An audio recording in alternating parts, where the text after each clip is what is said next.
Hello दोस्तों, Hindi book club में आपका स्वागत है। हमारी आज की audio book the 48 law of power पर है, जिसको अमेरिकन ऑथर रॉबर्ट ग्रीन ने लिखा है। नियम नंबर 2, मित्रों पर कभी ज्यादा भरोसा ना करें, शत्रुओं से काम लेना सीखें। विचार: मित्रों से सावधान रहें। मित्र बहुत जल्दी ईर्ष्या करने लगते हैं, इसलिए वे आपको बहुत जल्दी धोखा भी दे देंगे। मित्र भविष्य में कष्ट का कारण बन सकते हैं। इसके बजाय अगर आप पुराने शत्रु को काम पर रखेंगे तो वह मित्र से ज्यादा वफादार होगा, क्योंकि उसे बहुत कुछ साबित करना है। दरअसल आपको शत्रुओं से नहीं बल्कि मित्रों से ज्यादा डरना चाहिए। अगर आपका कोई शत्रु नहीं है तो शत्रु बनाने के तरीके खोजें। यह स्वाभाविक है कि जरूरत पड़ने पर हम अपने मित्रों को काम पर रखना चाहते हैं। यह दुनिया निर्मम है और आपके मित्र उसकी निर्ममता को कम करते हैं। इसके अलावा आप उन्हें अच्छी तरह से जानते भी हैं। मित्र के होते हुए किसी अजनबी पर निर्भर क्यों रहें? दिक्कत यह है कि अक्सर आप अपने मित्रों को उतनी अच्छी तरह से नहीं जानते जितना आपको लगता है। मित्र अक्सर बहस टालने के लिए आपकी हाँ में हाँ मिला देते हैं। आपको कष्ट न पहुंचे इसलिए वे आपके अप्रिय गुण को छुपा लेते हैं। आप जब मजाक करते हैं तो वे थोड़ा ज्यादा हंसते हैं, क्योंकि ईमानदारी और सच्चाई से मित्रता की नींव मजबूत नहीं होती।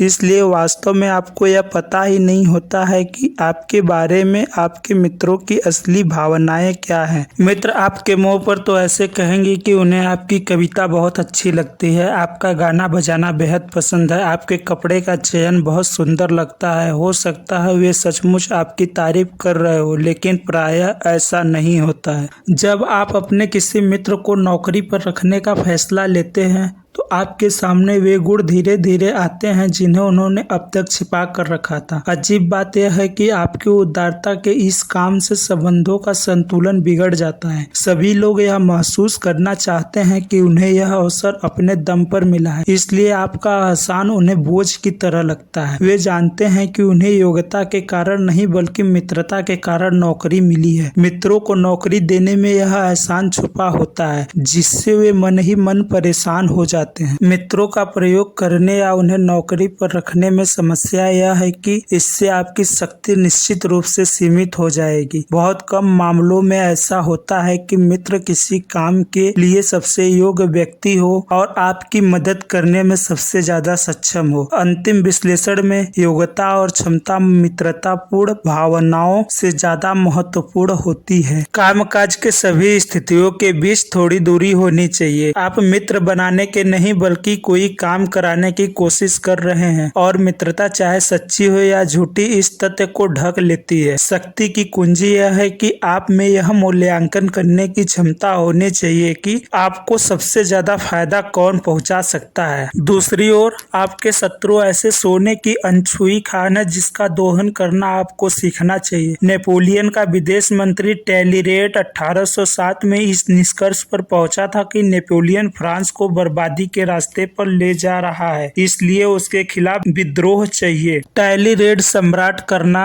के खिलाफ षड्यंत्र करने के खतरों को अच्छी तरह से जानता था। उसे एक साथी की जरूरत थी। उसने सोचा इस तरह के अभियान में वह किसी मित्र पर भरोसा नहीं कर सकता। उसने खुफिया विभाग के प्रमुख फोको को चुना, जो उसका सबसे बड़ा शत्रु था, और उसने उसकी हत्या कराने की भी कोशिश की थी। वह जानता था कि उन दोनों की पुरानी नफरत के कारण भावनात्मक समझौते का अवसर मिलेगा। वह जानता था कि फोको उससे कोई आशा नहीं करेगा और यह साबित करने के लिए जी तोड़ मेहनत करेगा कि टैलीरेट ने उसे चुनकर कोई गलती नहीं की। जो व्यक्ति कुछ साबित करना चाहता है वह आपके लिए जमीन आसमान एक कर देगा। अंत में टैलीरेट यह जानता था कि फोको के साथ उसका संबंध आपसी स्वास्थ्य पर निर्धारित होगा और मित्रता की व्यक्तिगत भावनाओं द्वारा दूषित नहीं होगा। उसका चुनाव सही साबित हुआ, हालांकि वे नेपोलियन को सिंहासन से उतारने में सफल नहीं हुआ। जब इतने शक्तिशाली और परस्पर विरोधी दो व्यक्तियों ने मिलकर सम्राट के खिलाफ मुहिम छेड़ी तो जनता ने भी इसमें उत्सुकता दिखाई और धीरे धीरे सम्राट के प्रति विरोध बढ़ने लगा। टैलीरेट और फोको के बीच सुखद कार्यकारी संबंध बने रहे, इसलिए जब भी मौका मिले अपने दुश्मन के प्रति दुश्मनी को दफन कर दे और उसे अपनी सेवा में रखने की कोशिश करे। शत्रुओं की होने से विचलित या दुखी न हो। आप मित्र के बजाय शत्रुओं के साथ बेहतर स्थिति में होते हैं, क्योंकि मित्रों के मामले में आपको यह मालूम ही नहीं है कि आपके छुपे हुए कौन से मित्र दरअसल आपके शत्रु हैं। शक्तिशाली व्यक्ति संघर्ष से लाभ उठाता है और अपने शत्रुओं का इस्तेमाल करता है। ऐसा करके वह उस आत्मविश्वासी योद्धा की छवि बना लेता है जिस पर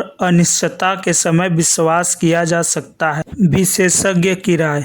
यह सीखे कि अपने लाभ के लिए शत्रुओं का इस्तेमाल कैसे किया जाता है। आपको धार की तरफ से तलवार नहीं पकड़नी चाहिए, वरना आपका हाथ कट जाएगा। इसके बजाय आपको मुठ की तरफ से तलवार पकड़नी चाहिए ताकि आप खुद की रक्षा कर सके। बुद्धिमान व्यक्ति अपने शत्रुओं से भी लाभ लेता है, जबकि मूर्ख व्यक्ति अपने मित्रों से भी हानि उठाता है।